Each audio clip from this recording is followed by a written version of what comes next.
Oke, assalamualaikum warahmatullahi wabarakatuh. Kembali lagi dengan saya, para sobat Puspa tercinta.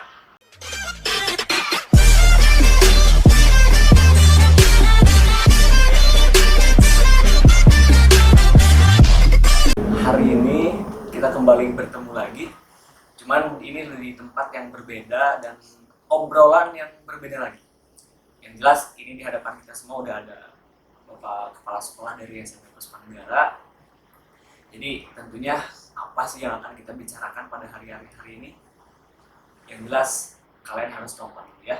Oke, sebelum kita lanjut lagi, mungkin alangkah lebih baiknya Bapak dapat memperkenalkan terlebih dahulu biar tahu nama lengkapnya itu siapa anak-anak gitu, biar pada tahu semua gitu. Silakan Pak Is. Baiklah, terima kasih Sobat Puspa semua. Perkenalkan, saya Is Komarudin SPD, mengemban menjadi Kepala SMP Puspa Negara ini sejak Juli 2022 ini. Dan insya Allah beserta dengan para jajaran di SMP Puspa Negara ini, kita akan tetap membuat SMP Puspa Negara ini tetap menjadi yang terbaik. Amin. Oke Pak Is, ini kita udah tahu semua. Jadi beliau merupakan kepala sekolah dari SMP Puspa Negara. Berarti periode 2022 sampai 2024 ya Pak? Insya Allah 2024 sampai saya pensiun di 2024. Amin, buat pensiun di sini Pak. Ya tentunya hari ini kita nyantai aja buat kalian semua. Jadi yang nonton jangan ikut tegang. Ini karena kita lagi nyantai ya Pak ya ngobrolnya. Kita bakal ngobrolin soal Puspa Negara.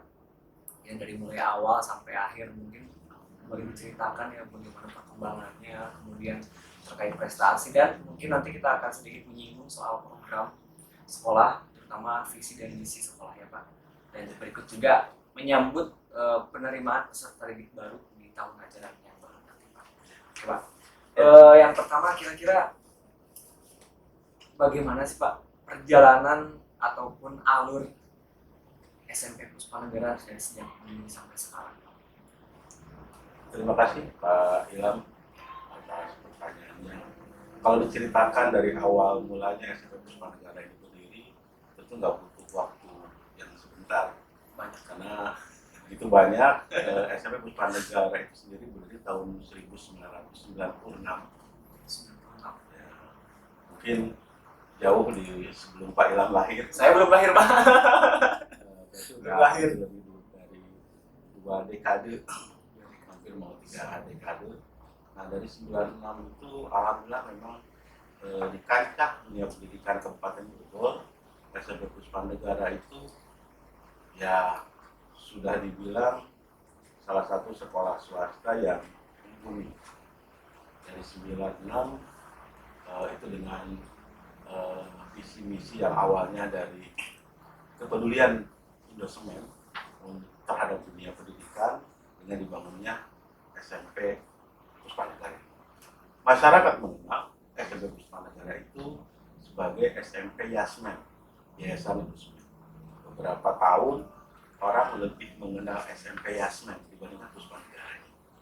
Tapi seiring dengan itu karena Yayasan Indosemen juga membangun SMP Batarjati, maka SMP Yasmen semakin kesini semakin dikenalnya SMP Puspa Negara.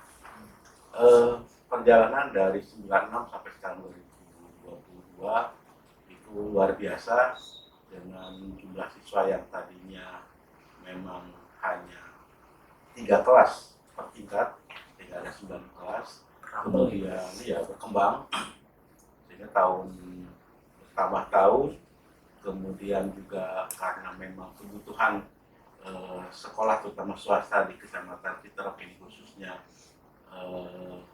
walaupun memang banyak kompetitor, tapi orang percaya dengan keberadaan SMP Puspa Negara.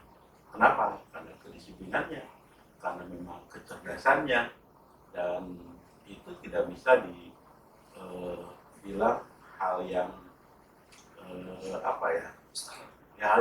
hal yang mustahil. Yang pasti bahwa Kabupaten Bogor itu tahu bahwa sekolah swasta yang terbaik salah satunya adalah SMP Puspa Negara. Itu ya Sobat Puspa ya, mungkin yang belum tahu sejarahnya. Jadi pada intinya SMP Puspanegara itu berdiri tahun 1996.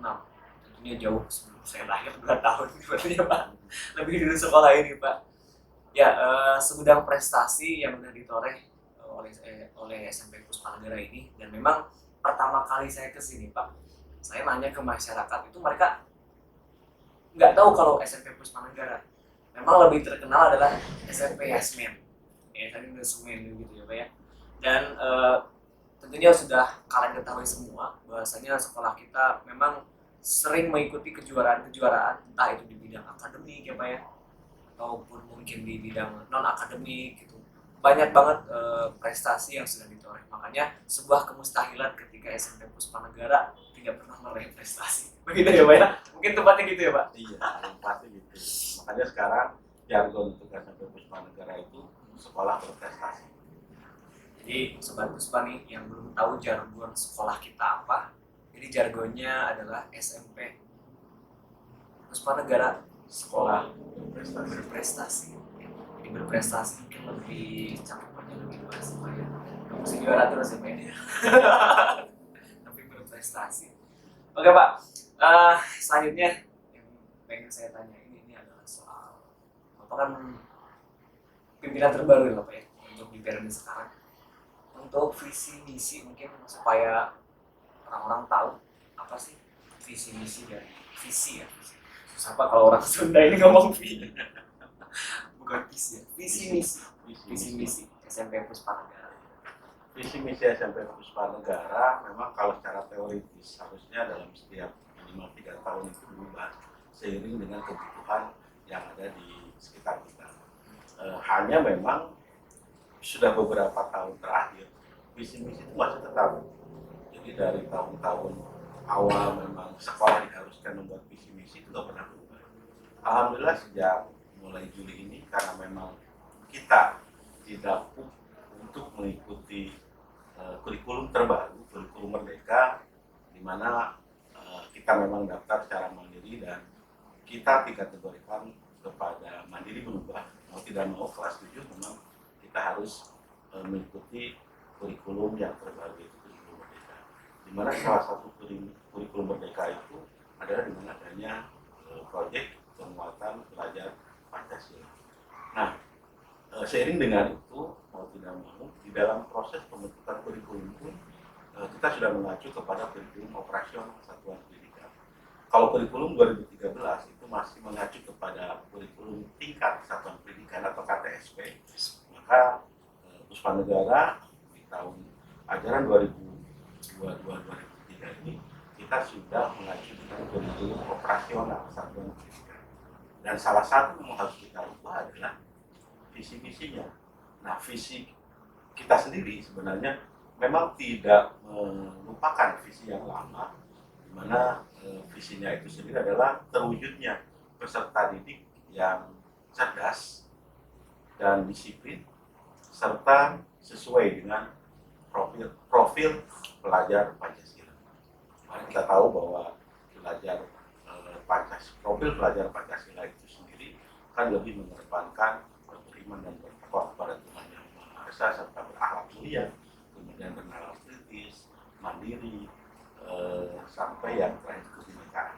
Artinya apa? Bahwa semua yang memang ada dalam profil pelajar Pancasila itu kita kolaborasikan jadi sebuah visi. Anak-anak tetap mengedepankan ketakwaan terhadap Tuhan Yang Maha Esa.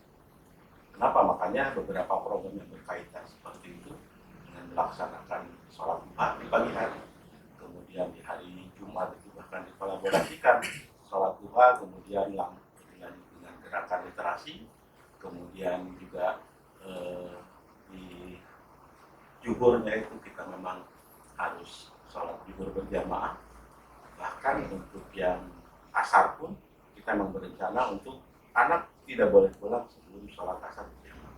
Hanya karena memang kita baru saja mengalami pandemi, praktis kita nggak bisa langsung kemudian mengubah kebiasaan seperti itu. Pelan-pelan kita lakukan, semester 1 kita coba longgarkan, semester 2 kita masuk ke program-program yang memang di SMP. Tentunya sudah seharusnya ya Pak yang namanya program atau mungkin visi misi sekolah itu adanya elaborasi, mungkin disebut elaborasi dengan kurikulum terbaru ya, kurikulum merdeka yang mana lebih menekankan soal esensi dari ataupun profil pelajar Pancasila tersebut ya. Oke, itu demikian ya visi misi, mungkin bisa teman-teman atau sobat simak dan dengarkan bahwasanya adanya elaborasi antara visi sekolah, misi sekolah dengan program ataupun kurikulum merdeka yang tengah kita pakai di seluruh Indonesia ya Pak. Oke, Sobat Puspa, itu tadi sekilas mengenai sejarah, kemudian profil, berikut visi misi gitu ya terkait sekolah SMP Puspa Negara. Cukup menarik. Jadi nanti kita bakal sambung lagi, kita bakal kembali undang kepala sekolah kita untuk membahas lebih lanjut lagi mengenai SMP Puspa Negara. Pasti bakal penasaran, terus ikutin TV SMP Puspa Negara. Terima kasih banyak, saya Ilham Ulumuddin Safari. Mohon undur diri. Wassalamualaikum warahmatullahi wabarakatuh.